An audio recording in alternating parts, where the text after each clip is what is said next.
Guys, episode 18 ഞാൻ engine oil മാറുന്നതിനെക്കുറിച്ച് ഞാൻ നിങ്ങളോട് പറഞ്ഞിട്ടുണ്ടായിരുന്നു. അപ്പോൾ അതിൻ്റെ കൂടെ തന്നെ വേറൊരു കാര്യം കൂടി പറയാൻ ഞാൻ ആഗ്രഹിക്കുകയാണ്. അത് വേറൊന്നല്ല, ഇപ്പോൾ നമ്മൾ എഞ്ചിൻ ഓയിൽ മാറുമ്പോൾ അത് ഫുള്ളായിട്ട് ഊറ്റുന്ന കാര്യമാണല്ലോ ഞാൻ ആ വീഡിയോയ്ക്കകത്ത് പറഞ്ഞിരിക്കുന്നത്. പക്ഷേ അല്ലാതെ വേറെ രീതിയിലും ആൾക്കാർ ചേഞ്ച് ചെയ്യാറുണ്ട്. ഉദാഹരണം ഞാൻ ഇപ്പോൾ ചെയ്ത ഒരു മണ്ടത്തരത്തെക്കുറിച്ചാണ് ഞാൻ നിങ്ങളോട് പറയാൻ പോകുന്നത് കേട്ടോ. അതായത് എൻ്റെ വണ്ടിയുടെ എഞ്ചിൻ ഓയിൽ മാറേണ്ട സമയമായി കഴിഞ്ഞപ്പോഴത്തേക്കും എനിക്കാണെങ്കിൽ പെട്ടെന്നാണെങ്കിൽ ഫണ്ടിൻ്റെ ഇഷ്യൂവും കാര്യങ്ങളെല്ലാം വന്നു കഴിഞ്ഞപ്പോഴത്തേക്കും ഞാൻ ആണെങ്കിൽ ഒറ്റബുദ്ധി കാണിച്ച്. അതായത് ഒറ്റബുദ്ധി കാണിച്ചെന്ന് പറഞ്ഞാൽ ആ എഞ്ചിൻ ഓയിൽ ഇപ്പം ഒരു അരഭാഗത്തോളം ഓടി തീർന്നിട്ടുണ്ട്, കരിയോലായിട്ട് കിടക്കുമായിരുന്നു. അപ്പോൾ അതിൻ്റെ മുകളിലേക്ക് ഞാൻ പുതിയ 1 ലിറ്ററിൻ്റെ ഓയിലും കൂടി മേടിച്ച്, ലൂസ് ഓയിൽ. എന്നിട്ട് അതിൻ്റെ മണ്ടയ്ക്കിട്ട് ആ 1 ലിറ്ററായിട്ട് വെച്ച്. സത്യം പറഞ്ഞാൽ ഒരു 1/2 ലിറ്ററായിട്ടോ 3/4 ഒഴിച്ചിരുന്നെങ്കിൽ കുഴപ്പമില്ലായിരുന്നു. ഓൾറെഡി അതിനകത്ത് 1/2 ലിറ്ററോളം കിടപ്പുണ്ടല്ലോ. അപ്പോഴത്തേക്കും ഞാൻ അങ്ങനെ ചെയ്യാതെ വേറൊരു മണ്ടത്തരം കാണിച്ചുകൊണ്ട് ഇപ്പം ഈ വണ്ടിയാണെങ്കിൽ ഇപ്പോൾ ആക്സിലേറ്റർ കൊടുത്തു കഴിഞ്ഞാൽ വണ്ടി നീങ്ങത്തില്ല.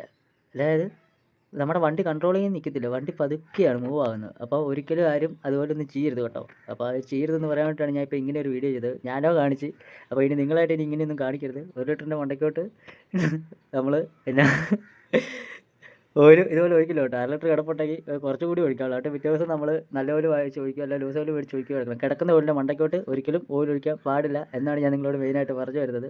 ഇപ്പോൾ ഓയിലിൻ്റെ അളവ് നല്ല രീതിയിൽ കൂടിയിട്ടുണ്ട്. ഇപ്പോൾ ഞാൻ കൂട്ടുകാരനെ കൊണ്ട് ഉള്ള ഓയിൽ പകുതിയോളം ഊറ്റിക്കാൻ വേണ്ടിയിട്ട് പോയേക്കുകയാണ് വൈകിട്ട്. അപ്പോഴത്തേക്കും ഇങ്ങനെ ആരും ഒരിക്കലും കാണിക്കരുത് കേട്ടോ. അപ്പോൾ ഓക്കെ, അടുത്ത വീഡിയോയിലൂടെ നമുക്ക് വീണ്ടും കാണാം. അതുവരേക്കും ബൈ ബൈ.